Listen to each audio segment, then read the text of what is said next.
age, did you ever be like, damn, I'm getting choked up? I mean, Yeah, I mean, there's been a couple of times that, probably the two pieces on the first CD that were the most kind of emotional for me is Vincent Maurice, and so that is a poem about my late uncle Maurice, who was killed in a drive-by shooting, and the other one is the poem that I did to my grandfather, James Oscar Williamson, who passed last year, and so really that was just really kind of a review of the difference between what men were made of then and what they are now. My grandfather had to work in a sewage plant to take care of his family, and that's what he did because that's what had to be done. And we live in a society now where people are like, I'm not going to wait no tables. I'm not going to, fry no chicken or do that kind of thing. And so to me, it was just really emotional to kind of hear what he had gone through to try to take care of his family and instill and impart in me so that I carry on those same attributes and characteristics, moving forward. Right. You do. Actually, I was going to ask this question later, but because we are talking about your granddad, you do include him in your CD a lot, and you speak highly of him. What was it that he taught you that you still carry with now? I think, the biggest thing was understanding truly what it means to be a man, with regards to that perspective. So like I said, my grandfather dropped out of school when he was in the 9th grade, but he taught my mother how to play Scrabble, instead of dominoes. And he worked in the sewage plant, and he did all of these things to make sure that his family was taken care of. He worked as a janitor in a building for us, during my years and what I can remember. But even despite doing that, every man treated him with respect. Every man treated him as if he was intelligent and educated, and he never let what he was doing define what he was. And so I think that that's really kind of the legacy that I carry on, understanding what it means to be a man, to be able to provide for your family and doing what you have to do to take care of business. Right. Now, do you have a favorite piece from that first CD? Probably my favorite piece from the first CD would be The Truth, right? And the only reason is because it really allows the crowd to kind of interact, right? There are some things or some points that are made from the male perspective, because a lot of times it's like love for what most dudes will tune out and say, oh, I'm not trying to hear that. It's just a dude trying to say some stuff to get women. Right. But really, it's really told on their behalf. It's told from their perspective, and it calls, women to the carpet on a couple of things, but by the same token, it also reaffirms to them that, chivalry isn't dead or whatever. So I think that's probably off the first CD my most favorite poem, because it's something for everybody, in there, and it kind of tells both sides of the story. Well, I don't mind putting you on the spot, but I know you're a brother that can handle it. So give just a little bit for those who haven't heard. Okay. Give a little bit of the truth. Just a little bit. Just a little bit. So we'll, because I realize that it is much more than thick thighs and light eyes that make you fine. You see, I'm trying to take your breath away so that when you want to speak to me, I make you sign. I'm trying to have you power my 1,000 gigawatts in order to power my flex capacitor so we can travel through space and time. And I realize that you're apprehensive, and I may even be able to weaken your defenses with some of these breakthrough lines, but in order for you to truly fall in love with me, well, that's going to take you time. And that's okay. I'm just trying to make sure that while you're waiting for your exhale. Don't say no more. If you want to find out the rest behind the exhale, buy the first CD. Good deal. And the first CD is Evolution of Dichotomy. And, while I was headed here, I absorbed myself with your poetry pieces. You have such a passion for this. And the first thing that I came up with is, there's a movie called Brown Sugar. The movie with Sanaa Lathan. Yep. There's a question, an infamous question that is asked to her, and she answers it. And the question is, when did you fall in love with hip-hop? But the question I want to ask you is, when did you fall in love with poetry? I think for me, I fell in love with poetry when I went to my first open mic spot. I had been reading and writing, poetry for a while, studied in school, the greats like Langston Hughes and from there. But for me, once I went to an open mic and I saw, just the rawness of emotion, you get up there and you have people telling, as attending an open mic venue, I'm probably learning more about the poets' personal lives than some of their friends know, just because of listening to poetry. So there was a pureness and a rawness that was there that I couldn't find in any hip hop, couldn't find in any music, and a lot of times couldn't find in just general conversation with your friends. People were more apt to be more honest and put more out there in that. And so it was at that point that I was like, wow, here it is, these complete strangers that are exposing, all of themselves to them and evoking conversation and helping people learn. And it was really kind of like a communal experience. And so it was at that point that I was like, the power of the spoken word, the power of poetry is a beautiful thing. And so that's when it happened to me. The other thing too that I find interesting about poets, and I've often said this, is it's really like going to church, because it is like the truth. And sometimes the truth hurts, just like going to church. It either will make you tear up, if you're in the audience. There's been times, hey, I've even listened to your stuff and teared up. Real talk. I still do. Even when I listen to it, I still tear up a little bit. It hits the core. How are you tying your religious base into your poetry? Right. So for me, it's really more, I try to take the spiritual, I know you hear this all the time, it's almost cliche, right? A lot of people say they're more spiritual than religious. And I definitely do have a very strong religious belief. But I really think that just the power of spirituality kind of transcends a lot of different religions. So it doesn't necessarily matter if, you serve Jesus Christ or Buddha or whomever else. It's really just kind of the spirituality aspect of it. And so for me, I choose to talk about just my own personal struggle, right? Growing up in a very religious household.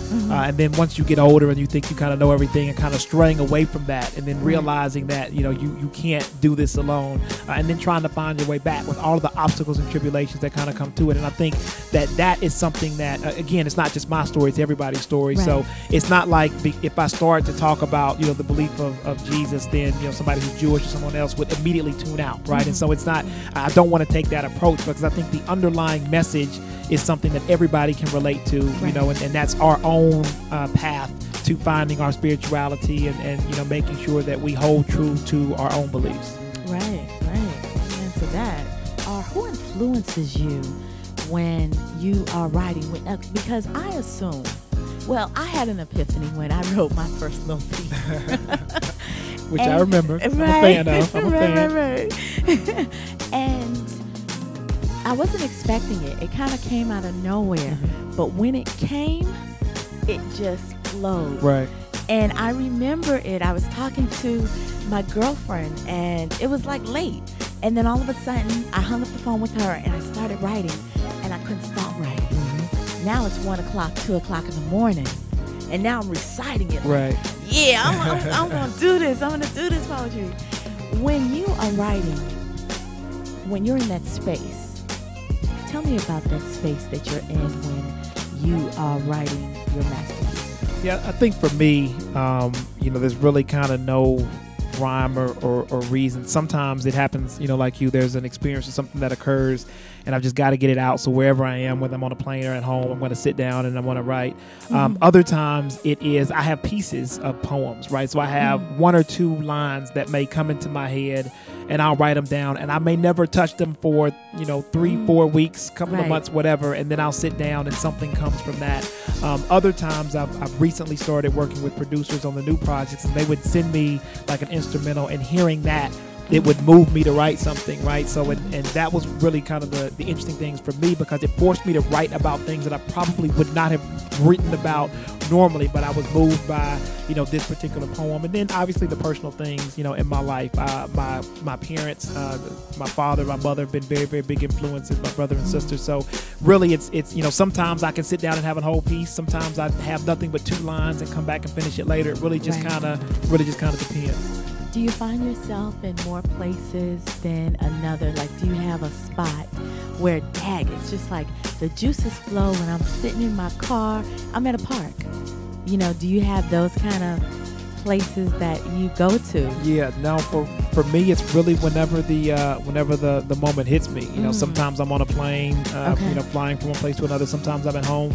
Sometimes I'm in my car, listening to someone else's CD. So I'm a real big fan of supporting other poets and buying their CDs. And when you listen to that, a lot of times what somebody else talks about, comes to you and makes you want to write about it. So I can't say if there's any one particular place. It's really just whenever that inspirational moment hits you, you just kind of take advantage of it at that point. Right. Well, okay, so let's start to go a little deeper into Dichotomy in terms of the spoken word and poetry. Now, I'm wondering, you are a person that your words, the way you create your words, the metaphors, the ability to create imagery with the style that you use of words, and then you will change that style or take the same words and have it mean something totally different. Right. And that's a God gift skill that you have. But I'm often wondering does that play against you sometimes in your real world? I think, and it kind of comes up all the time, and it's a poetry piece that I wrote about as well. A lot of times when people hear poems or when they hear a CD, they swear that they know you, personally based off of what you wrote. And so a lot of times they ask, is what you write real? Do you truly believe that? Or is it something that you just kind of put together? Because based off of the poem that I hear and maybe some of the things that I see you do or have done in the past, it just doesn't make sense that those are one and the same. And so I think in those instances, for those people who really don't look at the complete body of work, somebody hears the truth and they're like, there's no way that, a man can say, I'm not trying to get you in bed, but instead I'm asking, why can't we wait? That doesn't happen, in this time or whatever.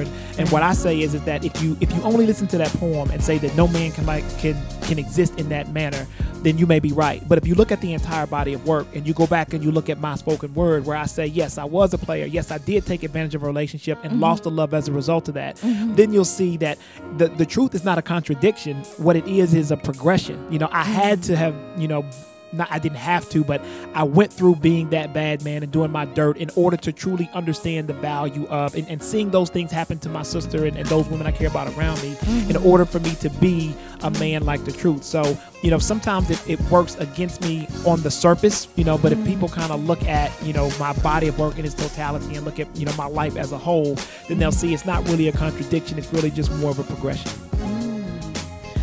So The Journey of a Man, that's a great title. Yeah, I might have to use that. You might have to use that. That might be my next piece. I appreciate that. You're welcome, royalties. But, The Journey of a Man is, and you are speaking for a generation. I don't think that what I've noticed about you, and we go back, so what I've noticed about you is you speak to not only a young generation, but it seems like because you were around your grandfather a lot, you're speaking to that old school generation that, people that are even way more your senior could really relate to where you are. And at any point, being a man is a journey just like being a woman. And to me, it's really not defined by age.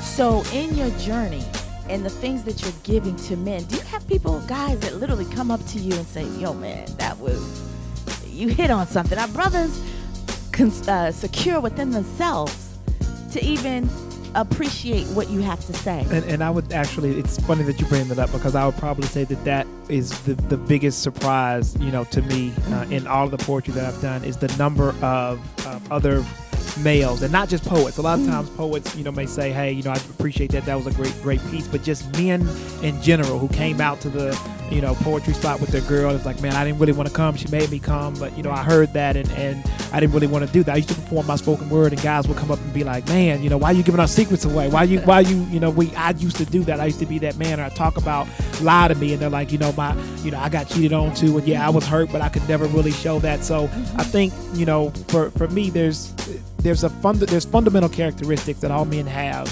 and that surpass time, right? And it's not a matter of whether you're older or whether you're younger. There's just fundamental emotions that we all have and that we all go through, and it takes somebody being able to stand up and say, yes, I did this and I felt this way. And you'd be surprised once that first person kind of takes that step, then a lot of other people are kind of then get the courage to be like, you know what, I did it too, and I don't mind saying that. So it's good that you bring that up, because I think that was the biggest surprise to me, is just the number of males that come up and say, hey, I really appreciated that poem. You did a great job. You know, I want to support you, and I want to listen to this, and I can learn something from it. So that's good. Ain't nothing more beautiful than people supporting people. It is.